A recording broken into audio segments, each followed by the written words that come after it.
अक्सर आपने कई बार चर्चाओं में अघोरियों के बारे में सुना होगा। अघोरियों को लेकर कई तरह की बातें कही जाती हैं, जैसे कि अघोरियों की एक रहस्यमयी दुनिया होती है, अघोरी कच्चा मांस खाते हैं, अघोरी तंत्र मंत्र करते हैं। इसके अलावा चर्चा इस बात की भी होती है कि अघोरी शमशान में ही साधना क्यों करते हैं। तो आइए आज हम आपको अपनी इस रिपोर्ट में अघोरियों के रहस्यमयी जीवन से जुड़ी हुई सभी बातें बताएंगे जो अक्सर चर्चा का विषय बनी रहती हैं। आइए सबसे पहले जानते हैं कि अघोरी आखिर होते कौन है। देखिए, अघोरी नाम सुनते ही सभी के मन में एक ऐसी तस्वीर उभर कर आती है जिसकी लंबी लंबी जटाएं हों, जिसका शरीर राख में लिपटा हुआ हो और जिन्होंने मुंडमालाएं गले में धारण की हुई हो, माथे पर चंदन का लेप और उसके ऊपर उभरा हुआ तिलक। ये डरावना स्वरूप हर किसी के मन में भय पैदा कर देता है, लेकिन इनके नाम का अर्थ विपरीत होता है। अघोरी नाम का अर्थ होता है एक ऐसा व्यक्ति जो सरल है, डरावना नहीं है, जो किसी से भेदभाव नहीं करता। अघोरियों के लिए कहा जाता है कि अघोरी मुख्य रूप से भगवान शिव के साधक होते हैं और इनके तौर तरीके और जो पहनावा है वो आम व्यक्ति से काफी अलग होता है। अघोरी बनने की पहली शर्त यह है कि व्यक्ति को अपने मन से घृणा को निकाल देना होता है और इसीलिए समाज जिन चीजों से घृणा करता है, अघोरी पंथ उसे ही अपनाता है। एक अघोरी को ना तो जीवन का मोह होता है और ना ही मृत्यु का कोई खौफ। अघोरी तपस्या शैव साधुओं का एक संप्रदाय है जो कि हिंदू धर्म के एक अनोखे और चरम रूप का पालन करते हैं। आपको यह भी बता दें कि अघोरियों का भी अपना एक पंथ होता है। मान्यताओं के अनुसार भगवान शिव को अघोर पंथ का प्रणेता माना जाता है। कहा यह जाता है कि भगवान शिव ने ही अघोर पंथ की उत्पत्ति की थी। वहीं भगवान शिव के अवतार भगवान दत्तात्रेय को अघोर शास्त्र का गुरु माना जाता है। भगवान विष्णु, भगवान ब्रह्मा और भगवान शिव, इन्हीं तीनों के अंश और स्थूल रूप से दत्तात्रेय ने अवतार इनको लिया था, ये कहा जाता है। देखिए, अघोर संप्रदाय में बाबा कीनाराम की पूजा की जाती है और इस संप्रदाय के अघोरी भगवान शिव के अनुयायी माने जाते हैं। अब बात यदि अघोरियों की उत्पत्ति की जाए तो अघोरियों की जो उत्पत्ति है उसका इतिहास रहस्य में डूबा हुआ है। ऐसा इसीलिए क्योंकि वो एक गुप्त और मायावी समूह है।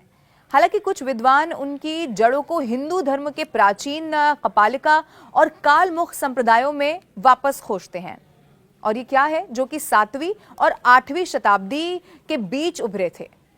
ये संप्रदाय जो है वो अपने कट्टरपंथी और तांत्रिक प्रथाओं के लिए जाने जाते हैं।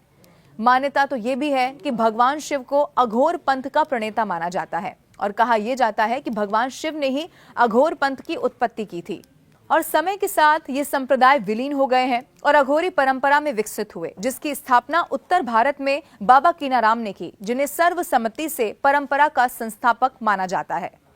आइए अब जानते हैं कि अघोरी शमशान में ही साधना क्यों करते हैं और ये जो साधनाएं हैं वो कितने प्रकार की होती हैं। देखिए, मान्यता के अनुसार अघोरी शमशान घाट में 3 तरह से साधना करते हैं। पहली शमशान साधना, दूसरी शिव साधना होती है और तीसरी शव साधना।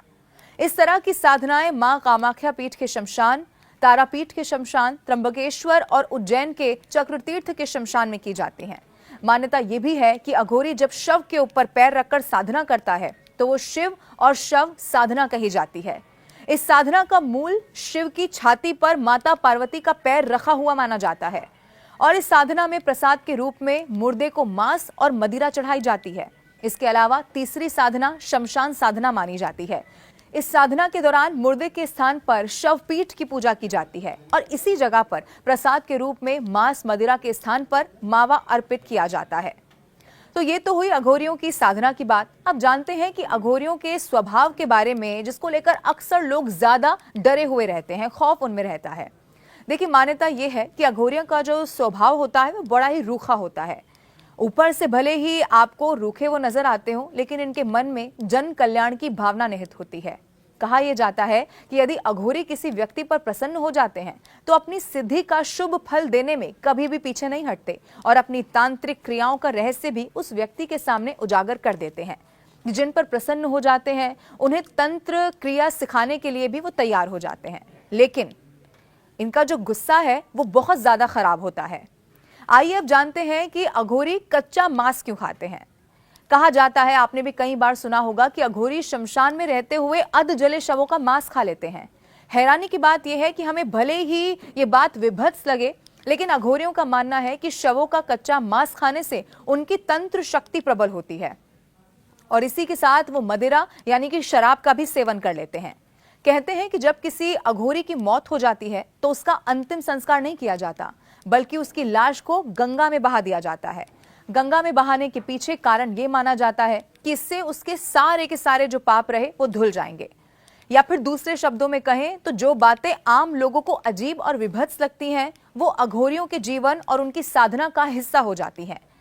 और अक्सर इस बात की भी चर्चा होती है कि अघोरियों के पास एक इंसानी खोपड़ी होती है।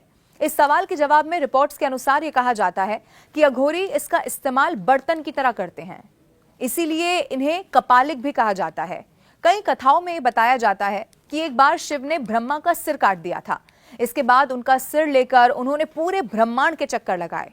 शिव के इसी रूप में अनुयायी होने के कारण अघोरी भी अपने साथ नरमुंड रखते हैं।